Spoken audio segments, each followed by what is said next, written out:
哎，怎么还要抢我的东西啊？魏无羡耍起了无赖，手一缩背到了身后，冲蓝忘机挑起了下巴。说了给你的吗？蓝忘机面上一阵波澜闪过，抬起的手像是想要放下，却突然又起，如电般绕到魏无羡身后，捉住他的手时顺势圈住了他的腰，向下一用力，强迫魏无羡抬头看他。我的。低磁的声音连带着胸膛也随吐字微微震动，和他紧密相贴的魏无羡的心脏都随之鼓噪起来，没出息的蹦个不停，一点调侃心思瞬间溃不成军，立刻认输。好了好了，你的都是你的，开个玩笑至于吗？松开我，我给你戴上。蓝忘机从善如流的松开他，乖乖的抬起了右手，又被魏无羡按了下去。哎，蓝湛，你是不是没戴过戒指？对了，你肯定没戴过，要戴在左手知道吗？左手。蓝忘机老老实实的抬起左手，五指展开给魏无羡看。他的手指白皙修长，有清晰却并不突兀的骨节，又因为常年弹琴，左手指甲修剪得极为干净，每个指甲上都有一弯浅浅的月牙。魏无羡看得心痒难耐，伸出爪子牵过来啃了一口，把戒指对着无名指缓缓套了上去。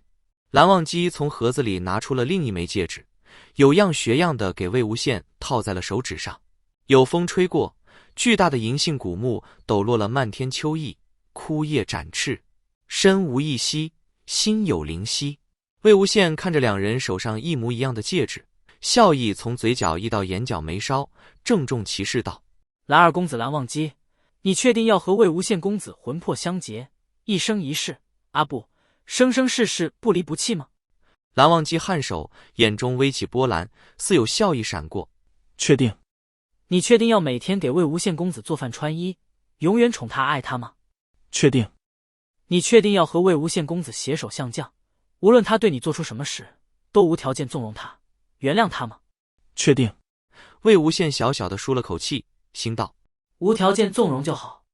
首先已经解决万一太兴奋玩过火的后续处理问题。魏无羡最后一次开口：你确定？然而话说一半，他忽的脸色大变，大吼出声：蓝湛！蓝湛！魏无羡猛地睁眼，眼前光芒大盛，刺得他眼睛一痛，又合上眼帘。刚刚看到的好像是近视天花板。魏无羡试探着再次睁眼，这一次他听见耳边有人唤他：韩光君，韩光君，你醒了吗？另一个咋咋呼呼的声音道：看吧，我就说试一下总能成的。哎，思追你别拉我呀，让我看看。魏无羡听到他们喊韩光君，心中大大一定，看来蓝湛也平安回来了。他头痛欲裂，不想说话，但是又急着看蓝忘机的情况，便费力地掀开了自己的眼皮。然而睁眼就看见刚刚正在唤韩光君的蓝思追正在自己眼前，一脸欣喜若狂，冲身旁的蓝景仪道：快去找泽无君，说韩光君醒了。哦，好。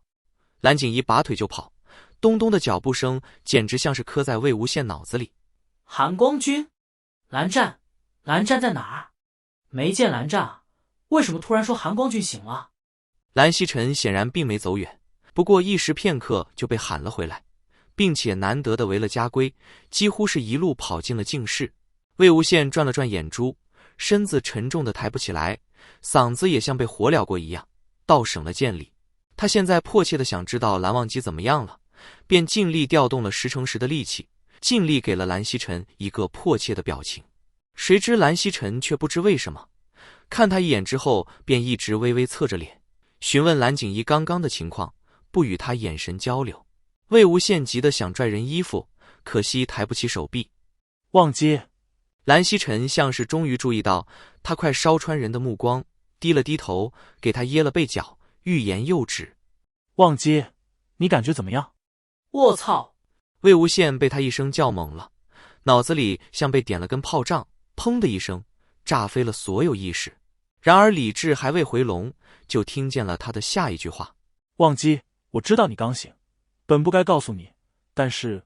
蓝曦臣握住了自己的拇指，斟酌了半晌未语。魏无羡急得想骂人，又说不出话，几乎要爬起来去抓他肩膀的时候，蓝曦臣才低头道：无羡他可能不在人世了。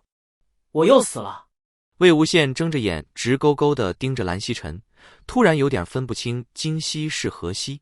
死这种事情，一回生两回熟，魏无羡倒是对他没有什么特别大的恐惧。何况现在自己有着活生生的意识，必然是没死的，本应不甚在意。然而待他的脑子终于慢吞吞地转够了2圈之后，突然想起一件大事，一身汗毛瞬间倒竖。我在蓝湛身体里，那蓝湛岂不是在我的身体里？对了，当时到底发生了什么来着？寂静的丛林里，悉悉索索的声响自一条蜿蜒小路而来，粗重的喘息夹杂着凌乱的脚步声，打破了这片本该安然和谐的静谧。呼，蓝湛，你怎么样？蓝忘机整个人几乎都倚在魏无羡身上，可以说是被魏无羡架着在跑。他不动声色地咬了咬牙，将喉头的强烈腥甜味咽了下去。无事。蓝忘机拢了拢衣襟，尽力想把身上的血腥气都捂在衣服里，但是大股大股的血仍然源源不断的外涌，很快就将雪白的蓝家校服染透了暗红。魏无羡显然看见了血色不断扩大的外袍，瞬间收紧了攥住蓝忘机的手腕，眼睛倏地红了。反正也跑不过他，我倒要跟他比比，看谁更邪，看谁的怨更重。魏婴，蓝忘机反手想要抓住魏无羡，然而失血过多，不受控制的头晕目眩，一波一波向他袭来。魏无羡不由分说将他按在树下，垂手含住了蓝忘机的唇，唇齿相依间，魏无羡难得留了清醒。夜色深沉，蓝忘机睁着眼睛看他，魏无羡的眼睛里有一点微微的晶亮，然而还未看清，他就伸出手来附在蓝忘机眼睛上，而后唇分，俯身贴在蓝忘机耳边轻声道：你好好休息，后面交给我。蓝忘机抬起手附在他的手上，灵力和体温都随失血而不断流失，因而手有些冰凉，微微颤抖。魏无羡心中一痛，侧过脸亲了亲他的耳鬓，而后就像感觉到了什么，斜眼向外一瞥，低声道：来了。一道身影踩着浓稠的夜色，脚步声声声敲在二人紧绷的心弦上。魏无羡不慌不忙地将蓝忘机安放好，转身抽出了自己的笛子，颇为闲适地转了2圈，似是觉得很是趁手，这才偏头冲来者道：多大仇多大怨，追了我们这么久。温若寒宗主。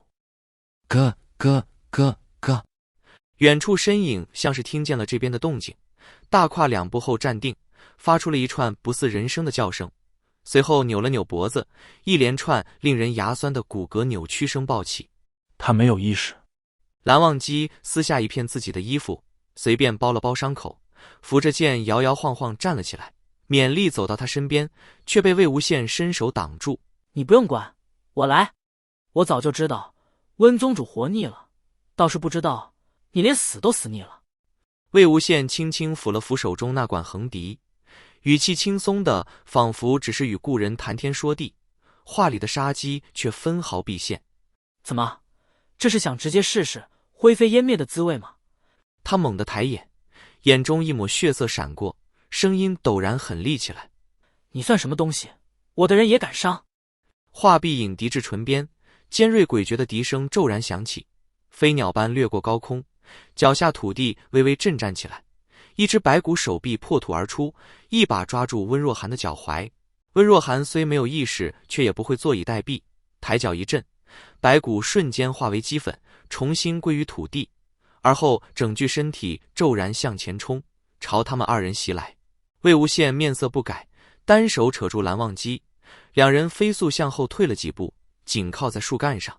这间隙温若寒已经冲到了眼前，魏无羡和蓝忘机对视一眼，而后倏地左右分开，只听砰的一声巨响，那具凶尸一头撞在了树干之上，树身发出嘎吱嘎吱的断裂声响，满树叶子如雨般泼洒。趁此间隙，蓝忘机冷静道：安息能压制住他吗？不能。魏无羡脚下轻点，绕到他身旁，抬手扶住他的手臂。他生前就已经强过了所有在世高手，又是被金光瑶偷袭而死，怨气非比寻常。你我2人合力，恐怕也难以压制，何况你现在灵力严重流失。蓝忘机回手将碧尘收入鞘中，简短道：可以一试。魏无羡啧了一声，无可奈何地看了蓝忘机一眼，只好带着他又急闪2步，躲过一波攻击。